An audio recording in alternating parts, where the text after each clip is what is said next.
खुश आमदीद और सुबह बखैर जनाब। अब जो टॉपिक है वो है हमारी, आपको पिछला प्रोग्राम याद हो तो हमारी एक कॉलर ने हमें ज्वाइन किया था एंड पे, जिन्होंने अपना एक मसला शेयर किया था।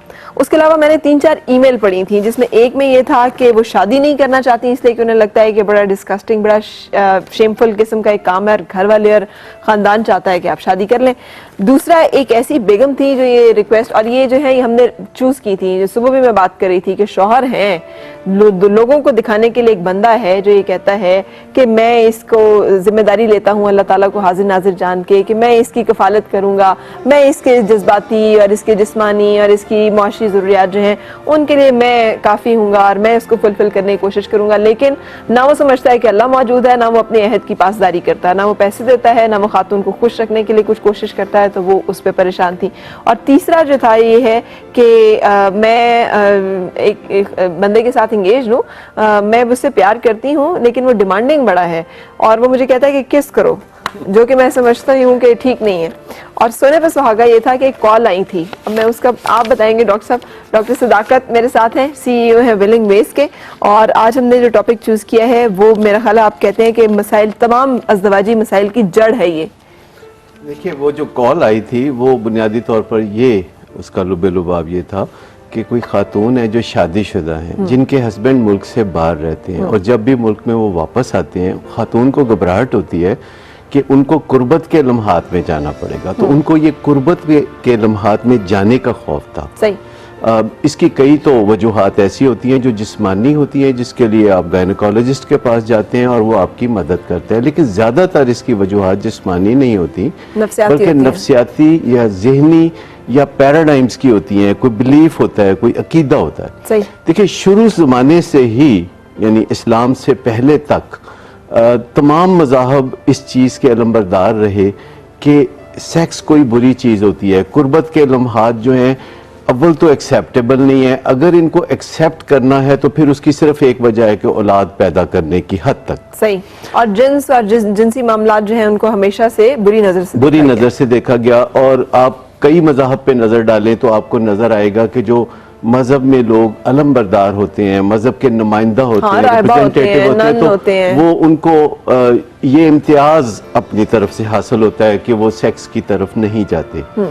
लेकिन इस्लाम ने इसकी बजाय इंसान की फितरत के मुताबिक एक निज़ाम वज़ा किया कि जिसमें सेक्स को बिल्कुल भी नहीं रोका गया, लेकिन एक ऑर्गेनाइज तरीके से, स्ट्रक्चर्ड तरीके से, सिस्टम के अंदर जी, एक सिस्टम के अंदर। और अगर आप कुरान पाक पढ़ें तो आपको उसके बारे में बड़े खुले अल्फाज में कुरान पाक में इंसान के जो कुर्बत के लम्हात हैं उनका तज़किरा नज़र आता है, जिसका मतलब है कि अल्लाह ताला इस बात से नहीं शर्माता कि वो हमसे इस मामले को खुल के बयान करता है, फरमाता है। तो हमें भी इस बारे में जो बुनियादी टैबू है कि इसको गंदा या शेमफुल या इस तरह का समझना, इस पे एक नजर सानी करनी, या मुजरिमाना या गलत एक एक्टिविटी समझना। अच्छा, इसमें हम अपने मुआशरे को अगर देखें तो अभी भी कहीं कहीं और माजी में बहुत जगह ऐसा था कि अगरचे वालिदैन अपने हाथों अपने बेटे या बेटी को ब्याहते थे, लेकिन इसमें जो अनस्पोकन चीज़ होती थी वो कुर्बत के लम्हात होते थे। और शादी के नतीजे में जब औलाद होती थी तो अमूमन यानी बाप मुंह छुपाए फिरता था अपने वालिदैन से, वो अपने बच्चे को गोद में नहीं उठाता था। सबके सामने बीवी के साथ बातचीत ना करने का रुझान अभी भी है, बहुत सारे घरों में पाया जाता है। अगर बड़ी मर्दानगी की अलामत समझी जाती है कि बीवी को ज्यादा मुंह ना लगाया जाए। हाँ, ये चीजें जो हैं हमारे मुआशरे में, फिर लड़कियों को शुरू से ही जो तरबियत दी जाती है उसमें एक अनकॉन्शियसली उनको इसके खिलाफ तैयार किया जाता है और ये वाजे नहीं किया जाता कि ये जो चीज़ है ये बुरी शादी से पहले है, शादी के बाद बुरी चीज़ नहीं है। यानी हदूदो क़यूद के अंदर मुनासिब वक्त पे ये चीज़ जो है बहुत, या एक जायज़ या हलाल तरीके से एक काम जो है जो अल्लाह ताला ने अलाउड किया है उसमें ये जस्टिफाइड है, ओके है, एक्सेप्टेबल है, और उस हद से बाहर इसका करना जो है वो गलत है और उसको गलत समझना चाहिए। बिल्कुल ऐसे ही है। और एक और बात भी है कि ख़वातीन और हजरात में जो सेक्स का पहलू है वो बायोलॉजिकली डिफरेंट है, जिसे समझने की ज़रूरत है। अगरचे मर्द और औरत एक दूसरे के बराबर हैं, लेकिन ये मुख्तलिफ तरीके से अपने रुझानात रखते हैं, बायोलॉजी रखते हैं, जिस्म रखते हैं। और मर्द में आज खुद बगैर किसी बैरूनी स्टिमुलस के सेक्स के तकाजे जागते हैं। मसलन अगर किसी मर्द को किसी जंगल में जहां उसे कभी कोई औरत नजर ना आए, जहां उसको कोई जिनसी अमल कभी नजर ना आए, रख दिया जाए तो फिर भी उसके अंदर जिनसी तकाजे 12-13 साल की उम्र से पहले पहले जागने लगते हैं, जबकि लड़की के जिस्म में ऐसी कोई बायोलॉजिकल इंतजाम नहीं है कि उसके जिस्म में कोई सेक्स के तकाजे जागे। और अमूमन लड़की जो है वो इस तजर्बे में से गुजरने के बाद आहिस्ता आहिस्ता उसका रुझान सेक्स की तरफ होता है, या वो एक सीखने का अमल है। जैसे अगर आप क्रिकेट खेलते हैं या कोई हॉबी है आपकी, तो आहिस्ता आहिस्ता आपको उसमें मजा आने लगता है। लेकिन मर्द का बायोलॉजिकल सिस्टम ऐसा है, न्यूरोट्रांसमीटर्स, केमिकल्स जो कि उसे सेक्स की तरफ पुश कर रहे होते हैं, और औरत में वो नहीं होते। अच्छा, तो अब औरत में रिप्रोडक्टिव हार्मोन्स होते हैं जिनसे कि अफजाइश नस्ल में मदद मिलती है, और वो चीज़ें औरत में एक केमिकल्स की शक्ल में, हार्मोन्स की शक्ल में होती हैं, लेकिन बराह रास्त सेक्स हार्मोन्स मर्द में होते हैं। फिर अब ये खातून जो कॉलर थी उनको आप क्या एडवाइस करेंगे, कैसे वो अपनी इस मुश्किल पे और परेशानी पे काबू पाएं? कि सबसे पहली बात तो ये है कि ये एक मैनिफेस्टेशन है, जो इसके पीछे देखना चाहिए कि क्या है। और सबसे पहले तो ये कॉन्सेप्ट क्लियर करें, खुदा का वास्ता है कि जब वो मौलवी साहब बैठे हुए पूछ रहे होते हैं कि इतने हक महर के एवज ये बंदा कबूल है आपको, तो पता आना चाहिए कि कबूल है का मतलब क्या है। कबूल है का मतलब यह है कि आप उसको एक्सेप्ट कर रहे हैं एज समबडी जिसके साथ आपका जिस्मानी, जिसके साथ आपका रूहानी, जिसके साथ आपका हर तरह का सोशल मामला जो है लिंक्ड होगा, and he will be the one जिसके साथ आपकी जिंदगी जो है वो आइंदा से नथी होगी और गुजरेगी। ज्यादातर लड़कियों को ऐसा कुछ पता नहीं पता होता, और उनके लिए शादी इसलिए बड़ी अच्छी और मजेदार चीज है कि उसमें नए नए कपड़े पहनने को मिलते हैं। हाँ। उसमें वो मरकज़े निगाह बनती है, हर कोई उनको सजाने की कोशिश कर रहा होता है, और उनकी जिंदगी को एक चंद रोजा अहमियत मिल जाती है जो ना उससे पहले मिलती है ना उसके बाद। आपको नहीं लगता कि माओं को ये बात बतानी चाहिए बेटियों को बिठा के कि बेटे जिस रिलेशनशिप में अब आप एंटर हो रही हैं वो आपके वालिद साहब का नहीं है, वो आपके भाई का नहीं है, शौहर का रिश्ता जो है बीवी के साथ वो फर्क है, उसमें फर्क ही इसी चीज का है कि वो एक जिस्मानी रिश्ता होगा और उसको आपको मेंटेन करना होगा। तो उसमें आपको माएं बताती हैं, पर वो वही बताती हैं जो उन्हें एग्जैक्टली नहीं पता कि सही क्या और गलत क्या है। मसलन खवातीन जो है जब बच्चियों को इस बारे में बताती हैं तो वो सेक्स के बारे में बताती हैं कि ये शायद कोई मर्दों का कोई हक होता है जो रिलक्टेंटली या तोहन व करखन खवातीन को बहरहाल देना ही होता है, और इसमें इनकार नहीं किया जा सकता, ये शादी का एक हिस्सा है। इसको एक अनप्लेजेंट तरीके से कन्वे किया जाता है, और चूंकि उससे पहले एक लंबी प्रोग्रामिंग होती है जो इस अमल के खिलाफ चल रही होती है, चाहे वो शादी से पहले का अमल हो या शादी के बाद का, पर से इस अमल के खिलाफ चल रही होती है। तो जब माएं बताती भी हैं तो इसके लिए आप मुझे बताइए, आपको मुश्किल नहीं पेश आ रही है इस बारे में प्रोग्राम करते हुए? मैं सारा हफ्ता इसी बारे में सोचता रहा कि मैं कैसे बात करूंगा, हाँ। मैं कैसे बात करूंगा भाई। तो जब हमारे यहाँ एक मौजू पे बात करना मुश्किल है, वो अनडिस्कसेबल है, तो उसको डिस्कसेबल बनाने के लिए कुछ ना कुछ तो एहतमाम करना पड़ेगा ना। तो जब खवातीन अपनी बच्चियों को ये बात समझाती हैं तो इस बारे में बिल्कुल शरा के असूलों के मुताबिक बड़ी खुल के बात की जा सकती है। जैसे मैंने अभी अर्ज किया कि अल्लाह ताला इस बारे में खुल के बात करता है, और जब अल्लाह ताला इस बारे में नहीं शर्माता तो इंसान को भी इस बारे में शर्माने की ज़रूरत नहीं है। हमारे मज़हब में बहुत वाज़े तौर पर ये सेक्स के मामलात को डिस्कस किया जाता है, और बाकायदा शरा में छोटी छोटी बातों के असूल हैं, और कुर्बत के लम्हात के लिए दुआएं हैं, और इस तरह के बहुत सारे मामलात हैं, बहुत सारी मिसालें हमारे सामने मौजूद हैं कि इन चीज़ों को अगर शरई हदूद में या लीगल स्ट्रक्चर में अगर आप कंडक्ट करते हैं तो आपको इस बारे में गिल्ट महसूस करने की ज़रूरत नहीं। पर ये जो खातून जिन्होंने ये कहा था कि मुझे खौफ है, जो कि एक नफ्सियाती नौयत का खौफ है, तो ये कोई वाहद खौफ उनको नहीं होगा, अगरचे ये उन्होंने इसका जिक्र किया। उनको और भी छोटे मोटे फोबियाज और इस तरह की चीज़ें होंगी, जैसे कि बाथरूम अकेले जाने से डर लगता हो, और बाथरूम का दरवाज़ा बंद करने से डर लगता हो, या एयर ट्रैवल करने से डर लगता हो, या कॉकरोच से डर लगता हो, लिजर्ड से डर लगता हो। खौफों का भी इनसे ताल्लुक है? खौफों का ताल्लुक, क्योंकि जब किसी को डॉक्टर साहब इसमें एक बात देखें, मुझे यकीन है कि ये बात उन्होंने कहीं और जाके डिस्कस नहीं की होगी, लेकिन लाइव टेलीफोन कॉल पे शी ब्लंटली सेड इट, इसको आप क्या कहेंगे? ये एनोनिमिटी की जो सहूलत है कि उन्होंने कॉल किया, उनको पता था कि वो अनोनिमस रहेंगी, बेनाम रहेंगी, उनका नाम सामने नहीं आएगा, ये बात जो वो अपने किसी घर के फ़र्द के साथ या किसी मौसर शख्सियत के साथ फेस टू फेस डिस्कस नहीं कर सकती थी। इसका मतलब है वो किसी भी चीज को फेस करने का फियर भी उनके अंदर है। शी डोंट हैव द अपनी करेज, शख्सियत के साथ फेस करने शी का don't have the courage to come up और से कि मुझे इस मामले में ये प्रॉब्लम है या मुझे इस जगह पर ये मसला दरपेश है। इसका मतलब है कि वो चीजों को फेस नहीं कर सकती फेस हैं नहीं उस कर तरह से। सकती और उनको शादी के कॉन्ट्रैक्ट का बुनियादी तकाजा नहीं पता कि उसमें एक चीज़ मर्द के लिए ज़्यादा अहमियत रखती है और दूसरी चीज़ खातून के लिए ज़्यादा अहमियत रखती है। खातून को मोहब्बत, तहफ़्फ़ुज़ और हसास नौयत के मामलात में बात सुनने वाला एक हस्बैंड चाहिए, और मर्द को जो है उसमें जो प्राइमरी उसका जो इंस्टिंक्ट होता है शादी में जाने का, उसका ताल्लुक कुर्बत के लम्हात से है। और मर्द जब भी औरत से कोई बात करता है तो अगर आप उसका सब टेक्स्ट देखें, जब वो तारीफ कर रहा होता है औरत की, जब उसको खाना खिलाने के लिए कहता है कि चलो मेरे साथ रेस्टोरेंट खाना खिलाने के लिए चलो, जब वो उसको लेके बाजार में शॉपिंग करता है, जेवरात लेके देता है, कपड़े लेके देता है, तो पसे पर्दा जो उसका बारगेन होता है कि इसके बदले में मुझे भी वही मिले जो मैं चाहता हूँ। अच्छा, अब मुझे बताइएगा कि इस मामले को आप उस खातून के प्रॉब्लम के साथ कैसे रिलेट करेंगे जो ये कह रहे हैं कि उनके हस्बैंड उन्हें पैसे नहीं देते हैं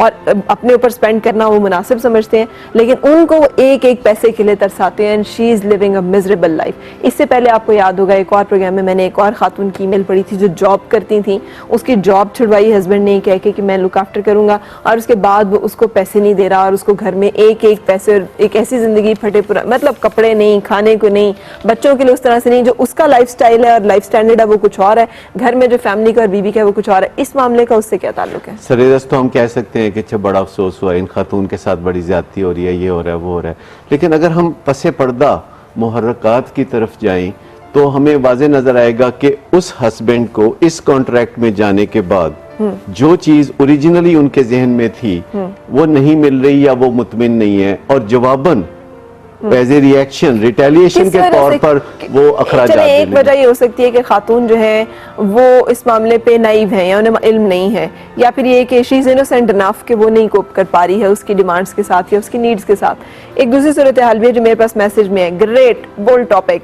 what about extra marital affairs? If your husband doesn't desire you, doesn't touch you even when you try and ask for it, and husband ignores, then what to do? दो तीन वजूहात हैं इसकी। एक वही बात है जो आप कह रहे हैं। ये एक वजह तो मर्दों के अंदर जो बारूद है जो उन्हें कुर्बत के लम्हात की तरफ धकेलता है वो मौजूद है, औरतों में ये मौजूद नहीं, उनके लिए ये एक सीखा हुआ अमल है। और दूसरी बात कि तारीखी तौर पर डॉक्टर साहब, एक मैं आपको सीधी सीधी बात बताऊं, एक बंदा है जो मतलब एक ब्रांडेड सूट पहनता है, जो महंगा परफ्यूम लगाता है, जो कीमती जूते पहनता है, जो सॉक्स पहनता है, जो बाल अपने करके कीमती गाड़ी में एक बड़े अच्छे एनवायरनमेंट में जाता है, उसके अपने बारे में ओपिनियन और राय बड़ी यूं करके है, वो अपने आप को समझता है कि वो बड़ा कमाल चीज है, पैसा, गाड़ी, हर चीज उसके पास, उसको जिंदगी पे बड़ा हक है। उसके साथ वो खातून जिसके पास उसने आना है, जिसने उसे अट्रैक्ट करना है, उसके ऊपर स्पेंड नहीं कर रहा, और वो खातून ऐसे कपड़ों में है या उसकी जिंदगी इस तरह से मिजरी में गुजर रही है कि ना तो वो अपने बारे में अच्छा महसूस कर रही है, ना उसे ये फील हो रहा है कि उसको प्यार किया जा रहा है, ना उसे ये फील हो रहा है कि उसको वैल्यू किया जा रहा है। तो उसके अंदर ना तो कोई उस तरह की उमंग है, ना ख्वाहिश है, ना जज्बा है, ना खुशी है, ना ही उसके पास वो आउटलुक है जिसके साथ वो उसे अट्रैक्ट कर सके। आपका क्या ख्याल है कि फिर वो खातून जो है वो किस तरह से उस तरह के बंदे को ट्रैक पर रख सकती है, और एक्स्ट्रा मैरिटल अफेयर्स कैसे नहीं होंगे उसके? बिल्कुल, मैं तीन नुकात जो कि बज़ाहिर तीनों मुख्तलिफ हैं लेकिन एक ही चीज़ पे वो कन्वर्ज करेंगे जिससे कि आपको मसला समझने में आसानी होगी। हमेशा तारीखी तौर पर ऐसे मर्दों की तरफ ख़वातीन अट्रैक्ट होती हैं कि जिनकी पर्सनैलिटी अच्छी होती है, जो उन्हें तहफ़्फ़ुज़ दे सकें और जो अच्छे प्रोवाइडर्स हों और जो हैंडसम। शुरू में वो सारे यही देख के पेरेंट्स करते हैं, लेकिन बाद में ये शादी की बात अच्छा, में ये तो बुनियादी भी हैं जी, उनको सुन लूं मैं फिर आपकी। अस्सलाम वालेकुम।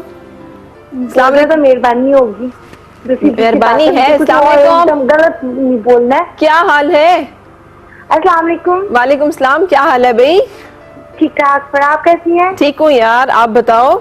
यार आप तो औसम है। मैं आज का टॉपिक और आपकी बोल्डनेस देख के मजा आ गया। और मतलब ये डॉक्टर साहब की बोलनेस है मेरी नहीं। लोग तो मतलब रियल मदर्स से नहीं, रियल मदर से ऐसी चीजें डिस्कस नहीं करते। और आपने इतना बोल्डली और इतना रीजनेबल वर्ड्स में इस चीज को मतलब ऑनर कर रही हैं कि थैंक यू सो मच यार। मेरे पास जितनी मेल है, आई वांट कि खवातीन, मुझे पता है, ना किसी साइकोलॉजिस्ट के पास जाएंगी, ना किसी और से डिस्कस करेंगी। मैं दरअसल थोड़ा सा ये इसमें ये बात करना चाह रही थी कि अगर मतलब अभी जैसे डॉक्टर साहब बात कर रहे थे कि हस्बैंड जो होते हैं वो रियल रिलेशंस पे इतना कॉन्सेंट्रेट नहीं करते हैं।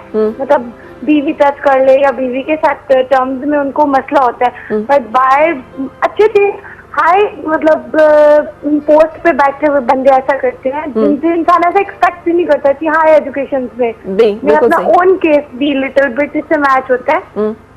तो उसमें अगर देखा जाए कि आप सवाल क्या करना चाह रही हो यार, जल्दी से बताओ। मतलब आप ये कहना चाह रही हो कि मर्द जो है बेगम के साथ तो सही तरह से बात नहीं कर सकता, ये रिलेशनशिप नहीं रख सकता, जबकि बाहर जो है वो रखते हैं, और इसमें जरूरी नहीं है कि इतनी हेजिटेशन करते हैं कि उनको सिंगल एक थोड़ा सा टच कर ले बिग हेडेक हो जाती है, लड़ाई बन जाती है। जस्ट लाइक अब देखे कि हाथ से टच कर लिया या पाँव के साथ पाँव अनकॉन्शियसली टच होते तो उसको वो एक बिग हेडेक या एक बिग लड़ाई बन जाती है। आप साथ रहो, हम इस पे बात कर रहे हैं, ये उसी खुदसरी की बात हो रही है जो मैंने आपसे की है। और मैंने ये मेल पढ़ी है, अगर आप चाहेंगे तो मैं पूरा पाइल ऑफ, मैंने वो पूरा रिकॉर्ड बना के रखा हुआ मैं आपके सामने। और डॉक्टर साहब, मिजरेबल सिचुएशन, मुझे लगता है पाकिस्तान के 70% मर्द जो हैं वो या नफसियाती बीमार हैं या जिस्मानी बीमार हैं, या एटलीस्ट वो मजहब को नहीं फॉलो कर रहे हैं। कहते जरूर होंगे कि हम मुसलमान हैं, उनको पता ही नहीं है कि इस्लाम क्या है, निकाह क्या है, उनके ऊपर कितनी बड़ी जिम्मेदारी है जब उन्होंने निकाह में खातून को लिया है उसको मेंटेन करने की। देखिए, बात मैं पहले सादा सी बात जो इन खातून ने टेलीफोन किया है तो मैं इनके हवाले से मैं बात करूं जो वो नुक्ता उठा रही हैं कि बाहर अच्छे भले होते हाँ हैं, जी, घर में आते ही मौत पड़ती है। हाँ। ये बुनियादी नुक्ता है ना। हाँ।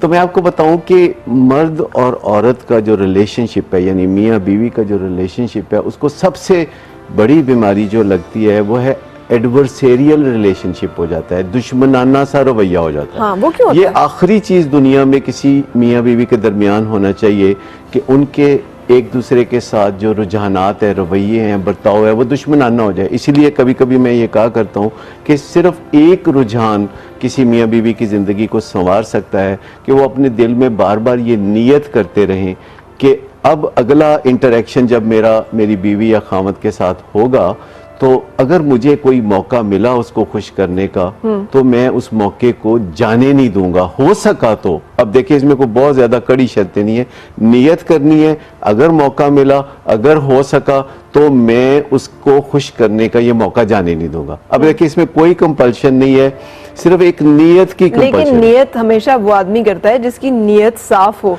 मैं आदमी की बात नहीं कर रहा, मैं दोनों की बात कर रहा हूँ कि दोनों जो हैं, देखिए एक बीवी शाम से इंतजार कर रही है खामद का, सारा दिन से, ठीक है, देर से अच्छा, आता है। मैं आपको बताऊं, जो ही वो आता है ना तो उसका मूड जो है सुल्तान राई जैसा हो जाता है, मुंह दूसरी तरफ कर लेना और लिफ्ट ना कराना, या अगरचे सारा दिन में कोई मसला पैदा हुआ था अपनी सास के साथ या कोई जिठानी देवरानी के साथ, तो खामद को बताए बगैर अपने चेहरे पे उस किस्म के नाराजी के तासुरात पैदा कर लेना, जबकि खामद जो है वो बीवी को हंसता मुस्कुराता देखना चाहता है। पैसे दिए बगैर, मतलब वो ये चाहता है कि मेरा कुछ खर्चा भी ना आए, मतलब मैं इसको कुछ, अब खुशी इंसान को किन चीज़ों से आती है, जब उसे लगता है खातून को बहुत ज़्यादा मटेरियल चीज़ें नहीं चाहिए होती, अगर वो बहुत ज़्यादा मटेरियलिस्टिक नहीं है, उसे सिर्फ एक चंद बोल जो है ना वो खुश कर सकते हैं। और ये मैं आपको पूरी गारंटी के साथ on behalf of all the women who are watching कह सकती हूँ कि उसको तो वो तो तक छोड़ देती है एक ऐसे बंदे के पीछे जिसके पल्ले कुछ नहीं होता, इसलिए कि उसको ये यकीन होता है कि मुझसे प्यार करता है। ये हमाकत है ना। देखिए एक दफा हमने बात की थी, मैंने उसके पास वो दो बोल प्यार के भी नहीं होते। एक दफा मैंने बात की थी प्रोग्राम में जिसपे आपने भी बहुत रद्द-ए-अमल दिया था, और वो बात ये थी कि किसी मर्द की मोहब्बत का पैमाना ये है कि वो अपनी औरत पर किस खुशदिली से कितना खर्चा करता है अपनी हैसियत के मुताबिक। यानी अगर आप किसी मर्द की मोहब्बत को नापना चाहते हैं तो आपके लिए क्लियर स्कोर बोर्ड है कि वो खर्चा कितना करता है, किस अंदाज में करता है। इसको अगर मैं सामने रखूं तो मैं आपको आपने रद्द-ए-अमल दिया कि नहीं, खर्चों की तो कोई 70% फिर मर्द जो हैं वो अपनी बीवियों से प्यार नहीं करते।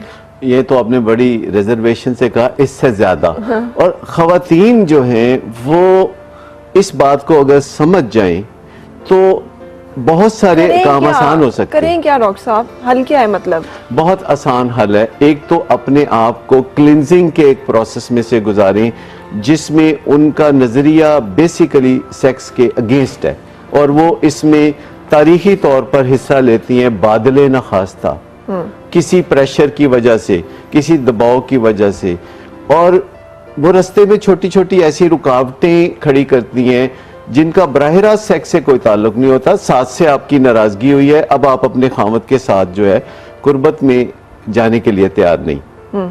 इसी तरह से सास से नाराजगी पे कोई भी इस तरह किसी का भी मसला नहीं वजह से, होता। किसी भी वजह से, जब आप खामद से किसी और वजह से नाराज हैं तो आप साइलेंस या खामन से नाराजगी किस बात पे होती है कि बेशुमार आप वजूहात बैठे हो हुए सकती हैं, हैं। आपने कहा है कबूल है, तो साथ ही खातून के जहन में हस्बैंड का जो कॉन्सेप्ट बनता है वो एक ऐसा शख्स होगा जो आपको गर्मी, सर्दी, धूप, मुश्किल, परेशानी, लोगों के ताने, तकलीफों सबसे बचा लेगा। और वो एक ऐसा बंदा होगा जो कहेगा मैं हूं, एक मिनट। और अगर वो कहीं भी देखेगा नाहक, नाजायज और ज्यादती होते हुए, वो कहेगा लुक ये मैं समझता हूँ कि बात सही नहीं है, आप मेरी वालदा है, मुझे बड़ा एहतराम है आपका, लेकिन मैं ये एक नाइंसाफी अपने सामने होते नहीं देख सकता। You please go to that place and you please go there, इसलिए कि आई डोंट वांट कि एक गलत बात पे आप लोग करें। हमारे यहाँ 100% मर्दों के अंदर अखलाकी जुर्रत नहीं है इतनी, वो ये समझते हैं कि चूंकि उनकी माँ ने बहुत कुछ सहा हुआ है इसलिए वो गलत भी कह रही हैं तो उनको हक है कि वो कहती रहें, और उनकी बीवी का फर्ज है ये कि वो हर नॉनसेंस जो है उसको बर्दाश्त करे क्योंकि वो बीवी है और वो माँ है। अब मैं ये नहीं कह रही कि माँ ये का जो दर्जा शादी फर्क की है। पहली रात ही खामद अपनी बीवी को कहते हैं ना कि अगर मेरे माँ बाप को खुश रखोगी तो मैं खुश रहूंगा, नहीं तो मैं खुश नहीं रहूंगा, ये कहीं नहीं लिखा हुआ, किसी मजहब में नहीं लिखा हुआ कि आप अपनी बीवी के सर पे इस तरह की कोई तलवार लटकाएं कि मेरे घर के अफराद को तुम खुश रखो। हाँ, अगर खरीद के लाया हो तो वो जरूर ऐसा कर सकता है कि वो इस तरह की पाबंदियां लगाए, लेकिन हर मर्द लगाता है, हर मर्द लगाता है।